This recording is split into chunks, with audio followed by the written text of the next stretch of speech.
Today, Muscle Gourmet Dave Nathan is here to help you get your day started right. He's got some quick, nutritious breakfast recipes for all you people on the go. He's a fitness model and monthly food columnist for Muscle and Fitness. Great to have you here today, Dave. Good to see you, Greg. Pleasure. Glad to be on your show.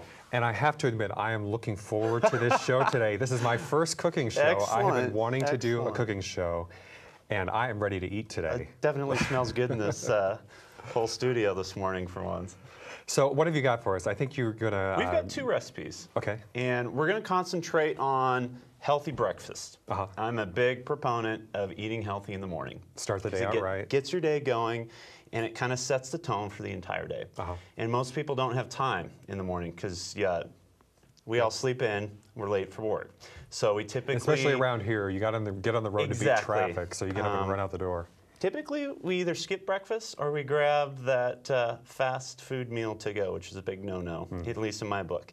So I'm going to show you two quick recipes that can be done in 10 minutes or less that are really healthy for you and really tasty. Okay. And this is stuff you actually eat? I do. I practice what I preach, and the pancake recipe I will do every morning. Okay. And feed my whole family with it. Now, in case you didn't notice, this guy is what, 6'3", 250? I'm about 250 these days. 250. So, yeah. Okay. So if we eat like this, that's the key to it, huh? Yeah, easy.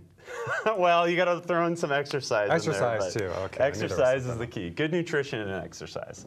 Okay. So what do we got over here on this tray? I'm hungry. Okay. Well, let's start with egg whites. Okay.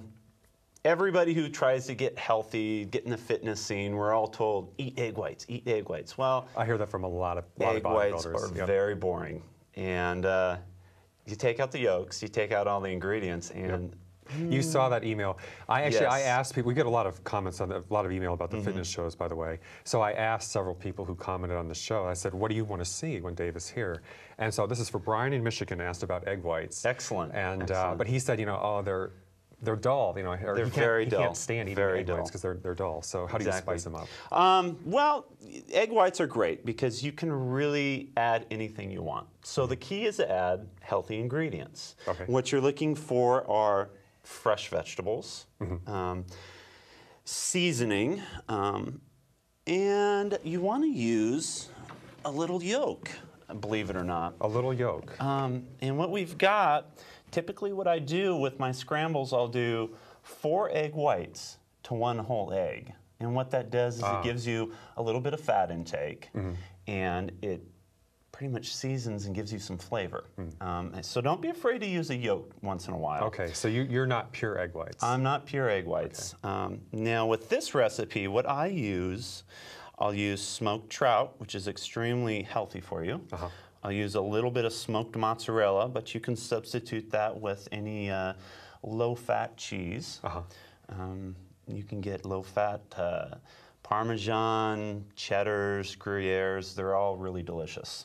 We've got fresh green onions, some fresh Italian parsley, and some tarragon. And what I'll do, I'll crack my eggs. I typically use the free-range organic eggs, and believe me, there is a difference in taste. I raise my own chickens. You live on a farm. I live on a farm, and every morning I will go out and get my own eggs. I've got free-range organic chickens. For those of us who don't raise our own chickens and can't go out on the range to get the chickens, could you get these like at, I don't know, Whole Foods or one of those kind of stores? Every grocery store these days sells organic free-range eggs. And believe me, spend the extra couple cents to get them. They are definitely worth it. Okay. Now, scrambles are easy. Basically, crack your eggs, use a non-stick skillet, about medium heat, scramble your eggs, and then you just add your toppings and eat. 10 minutes max in the kitchen. 10 minutes, okay. And that's my problem with cooking most of the time. When I say I hate cooking, it's not really so much that I hate the idea of cooking. It's the time issue. I just don't have time. It's the time issue. You know, when I see those recipes like for a cake or something that says like bake for 3 hours, I think, who has time to bake for 3 hours? I mean, I'm out the door. That's exactly right. So, and 10 minutes works. You know, the thing with the fresh herbs and vegetables, you make your weekly trip to the grocery store or every couple days, they will keep in your crisper at least 4 to 5 days. So you can go to the grocery store, you can pick out some favorite fresh vegetables, fresh herbs, keep them in your crisper. Every morning, grab a few, chop them up, throw them into your egg white scramble. And you're good to go. Do you raise all this stuff? Typically in the summer I will raise all my own herbs, but then again I'm a chef fanatic and I go to the extreme in that route. But for those of us who live in the big city, it's just a matter of going to your grocery store, spending a couple extra minutes. Well, that works for me. To do that. So do I get to try these now? Because I'm You do. Let's try this egg. I'm ready for. Let's try this egg white scramble. And it's all about the food. This is the only reason I'm doing the show today. We've got. This is the equivalent of about 3 egg whites in 1 whole egg. And typically this will run you 300 to 400 calories. You'll get about 20 grams of protein, about 4 to 5 grams of fat, and you're getting some of your micronutrients in the vegetables and the fresh herbs. So this is good. Now, I just realized, I just ate the trout, didn't I? Yes. I don't even eat seafood. That's the first time I've eaten seafood like in 10 years. Greg. But the egg whites are good. Yes. The eggs are good. And there again, you don't have to use a smoked trout. I like variety, and I am a huge food snob, so I'm constantly buying these specialty items at the store. For those of us who don't like fish, hey, leave it out. It's not a big deal. Now, and here's the danger, because I'm probably just going to be eating my eggs for the rest of this interview. But anyway, you're opening your own restaurant. I am. I've got my first restaurant opening up this summer in Bend, Oregon. That's where I live, sunny Bend, Oregon.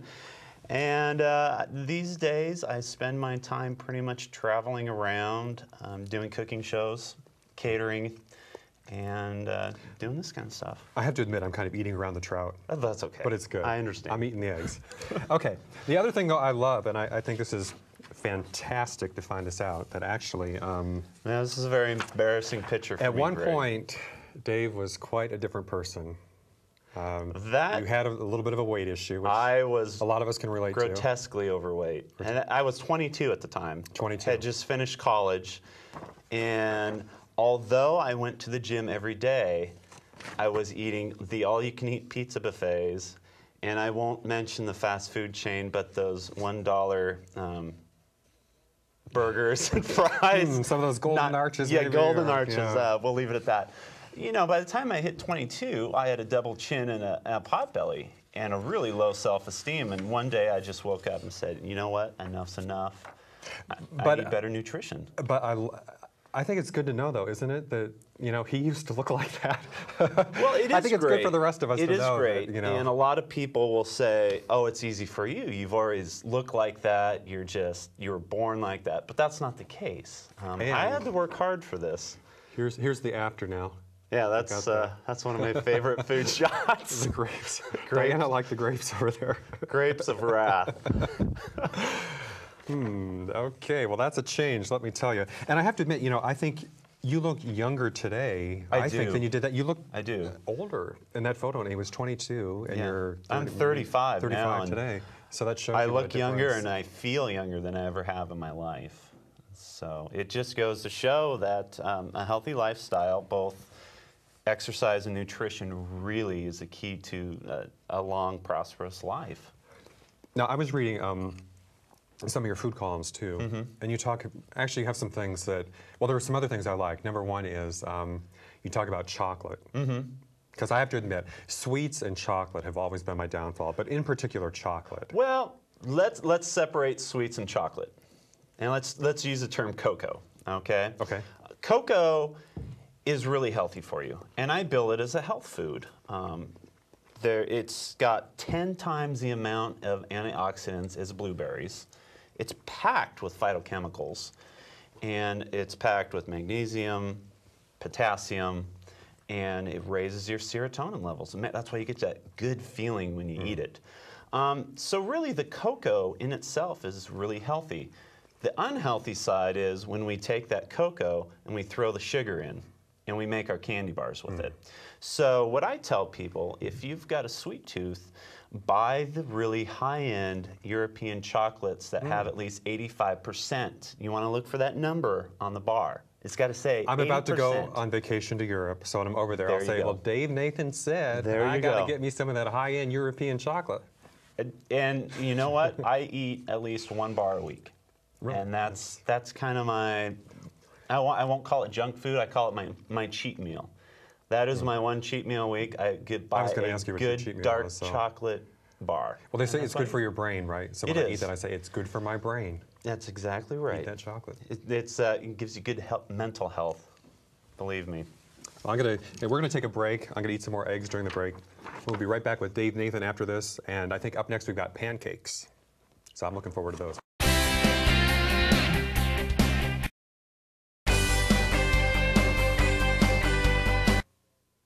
And we are back with Dave Nathan today, and I'm eating these eggs. I'm telling you, this is what this is all about today. Muscle Gourmet is here cooking for us, and I thought I'd show one more photo. We've got a young Dave here. Oh, this is great. So you apparently started at a very young age. I started, that was about 8 years old in my grandmother's kitchen, and I would just hang out in the afternoons and cook with Grandma. What were you cooking there, do you know? Probably just grabbing anything I could find in Grandma's cupboards and throwing it into a pot. You know, that sounds like me in college. Actually, you know, when I say I don't cook, there were two things that I would cook. And in college, in high school, I don't know if they still do this, but I had to take home ec in high school. And I learned how to make no-bake cookies. Oh, so in college, I took a little no-bake cookie recipe to college, and I knew how to make no-bake cookies. And it was great. You like put peanut butter and oatmeal or something in a pan, and you stir it up, put it in the fridge, and then take them out and eat them. So make no-bake cookies. But the other thing was, like you said, I got out a pan and I put everything in it. I put ravioli and I think fettuccine and cream corn. I would just start throwing everything in and mixing it up. And people would always look at me and say, "Are you really going to eat that?" And they couldn't tell what it was because everything just blended together. But that was my thing. You just get out a pot and you throw everything in and blend it together. And that was my adventure in cooking. And that's why I'm here today. That's why you need me to give you guidance. But I got to show this. This guy has 3 yaks on his farm. This is Big Mama. And I always thought Tibetan yaks had a nice disposition until I acquired Big Mama. Big Mama, huh? Yeah, the first time I got in the pasture with her, she chased me out with those big horns. She's kind of fun to have around. You didn't like wrestle the yak or something? She's about 1,200 pounds. 1,200 pounds, yeah. Wow. But you've got, on the farm, you've got geese and ducks. I do. I've got geese, ducks, chickens, goats, huge garden. And, but I'll tell you something. Okay, so he's got those yaks, and I asked him about this beforehand because I also saw the recipes that you do in your column, and one of them was for buffalo. So I said, you tell me, are you eating those yaks? And I'm going to leave that question unanswered. I got to get letters now from like PETA or something. Yeah, I don't want Pete on my board. I'm wondering though. I think some of those may end up in the monthly food column. Is all I'm going to say. Well, I don't know. I'm wondering about that. You know, the more nutrition classes I gave, and the more people I talked to, the more requests I got for recipes that would allow people to eat red meat.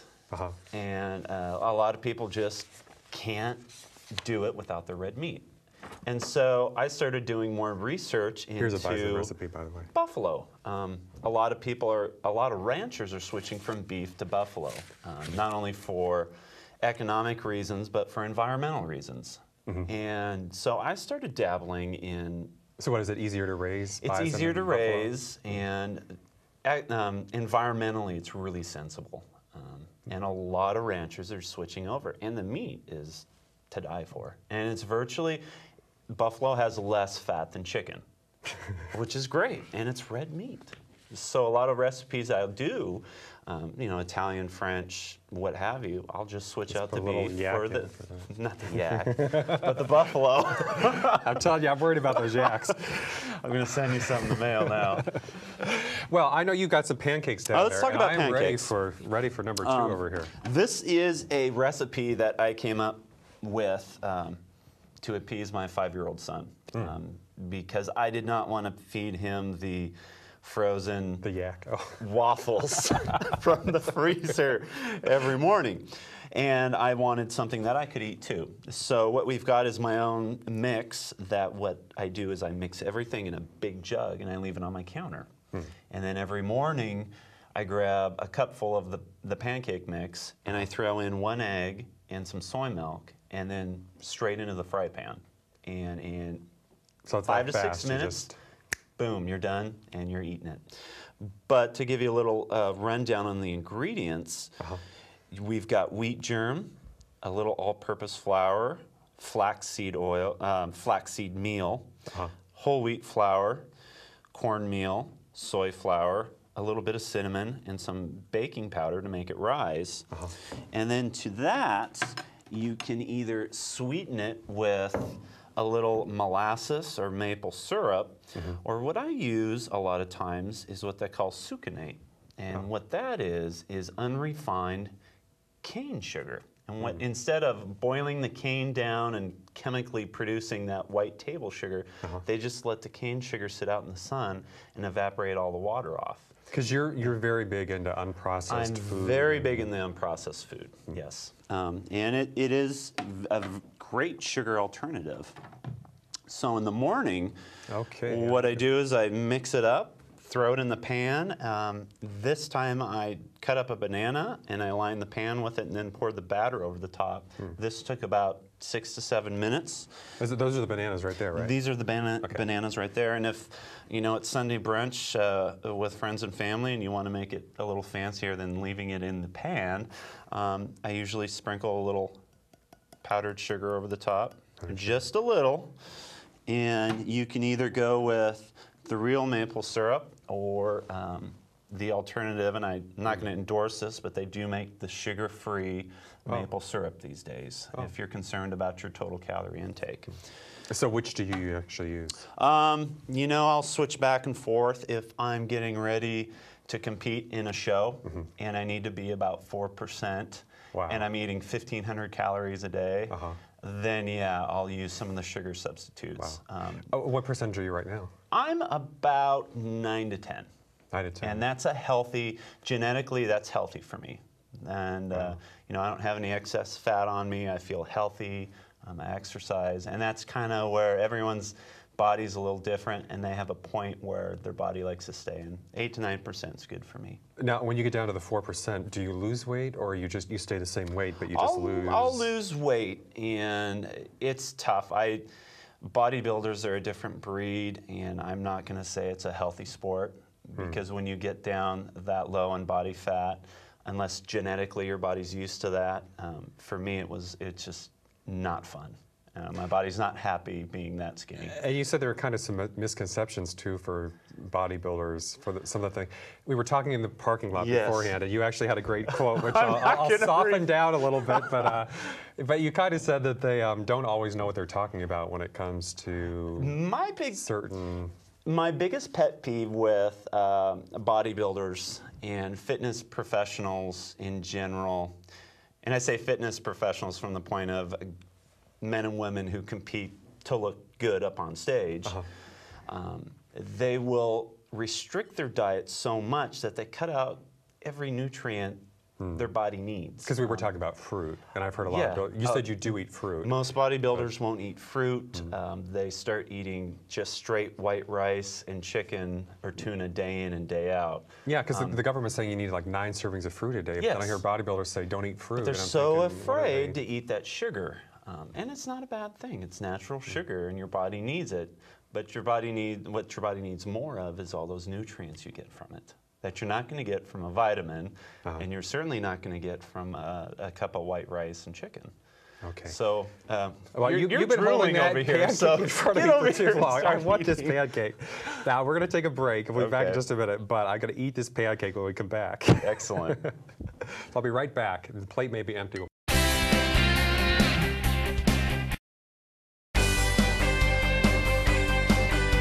Okay, we are back with Dave Nathan, Muscle Gourmet here.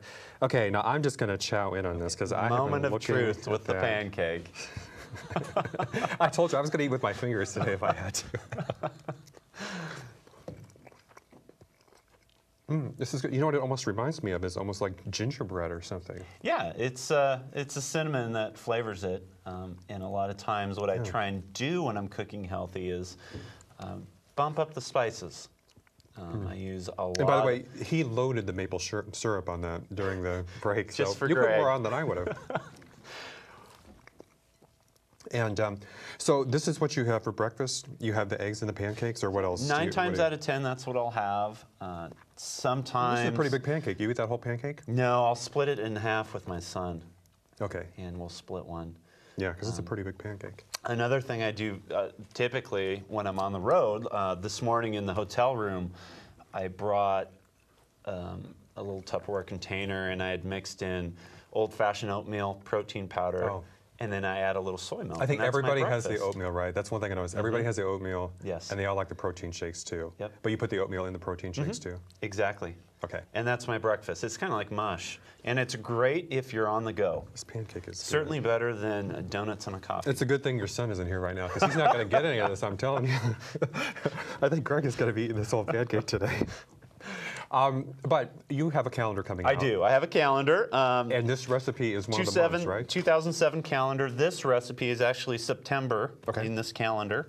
And this calendar goes on sale this month. You can get it through my website. Okay. And you have...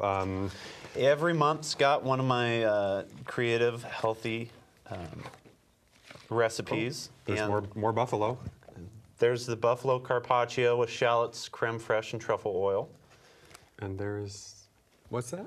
Oh. And lots of eye candy. Yeah, That's apparently. So. Oh, and you got the chocolate here too. We've at least got one chocolate recipe in there. Actually, there's two. Well, this is my kind of calendar: chocolate and pancakes and. Okay. Well, so now what about the restaurant? How is this? I mean, is this all the kind of stuff that you're going to see on the menu when if somebody comes to eat there, you're going to... health food is a tough sell, especially for a restaurant. And so what I do, I don't bill it as health food because people have that misconception that health food is going to be bland. And when people go out to eat, they typically go out and they want this 4-star tasty cuisine. So I call it spa cuisine. Food? Okay. Oh, spa cuisine. Spa cuisine. Okay. I call it Northwest Spa. Because I thought like even McDonald's was changing their menu so that they. They are. But in fact, still. They hand out the apple slices with the little jar of caramel, which kills me. But at least it's a step in the right direction. So. Oh. I don't go to McDonald's, so. I don't either. I was at a show doing some cooking demos last month, and McDonald's had a booth there, and they were handing out pre-sliced apples with caramel sauce. So they give you apples with the caramel. Yeah, I kind of had to harass them for that. But it's a step in the right direction. But so you're going to have health food and just not call it health food, or else you're not having health food? I will. It'll be more typically this cuisine, which is more on the spa side of things. It's whole foods. That sounds expensive, right? Spa. Exactly. I think he's charging a lot. I don't know what it is, but he's charging a lot. Exactly. And it opens up this summer. It'll be up in Bend, Oregon. Now, something that surprised me from one of your columns. I've read a little, interviewing and talking to these guys about the nutrition. I hear about the glycemic index. Right. And I always thought that you wanted to have foods that are low glycemic index because that means it takes longer, I guess, to break down into your bloodstream. It does. But in your column, you say, though, that to stay away from low glycemic carbs. So you did. You said that in that column. Really? Yeah. Oh. Well, we gotta. Well, I'll have to look at that. Okay, so you're not agreeing with that. No, what you want to do is stay away from the high glycemic carbs. Okay, maybe it was a typo. Typically, table sugars 100. That's at the top. Towards the bottom, you've got oatmeal, sweet potatoes, and right in the middle, you've got rice and pastas. And so, in your mind, when you're cooking, think about it. If you can switch out whole wheat for processed white flour, you're bringing it down that glycemic scale a couple notches. If you can substitute a whole grain for a processed grain, you're coming down that scale a little. So this should be pretty good. This is excellent as far as the glycemic scale goes. And typically people who like sweets and they want to know, well, how can I have my sweets? And you can have your cake and eat it too, but think about what sugars you can use instead of that white table sugar that ranks right at the top. You can use it's that unprocessed stuff that you can use the unprocessed molasses type sugars. You can use some of the like fruit juices are a great sweetener. Applesauce I use extensively in baking because it's sweet, and as a sugar it ranks quite a bit lower than white table sugar. And so really you've just got to think that process through when you're cooking and make substitutions. And don't be afraid to make those substitutions. Well, it works for me. I'm telling you, I got to do more of these cooking shows. You want to come back sometime? Anytime, Greg. Anytime. I think next time we'll have lunch. Next time we'll do chocolate. We'll do chocolate. Well, this is Muscle Gourmet Dave Nathan. Thank you very much for being here Thanks, today, Greg. Dave, with the Appreciate pancakes and the egg whites. Opening Excellent. a restaurant in Oregon soon. Got the calendar, everything else. Thanks everybody for watching. We'll see you next time. And I am going to eat these pancakes. I'm telling you, I'm going to finish this.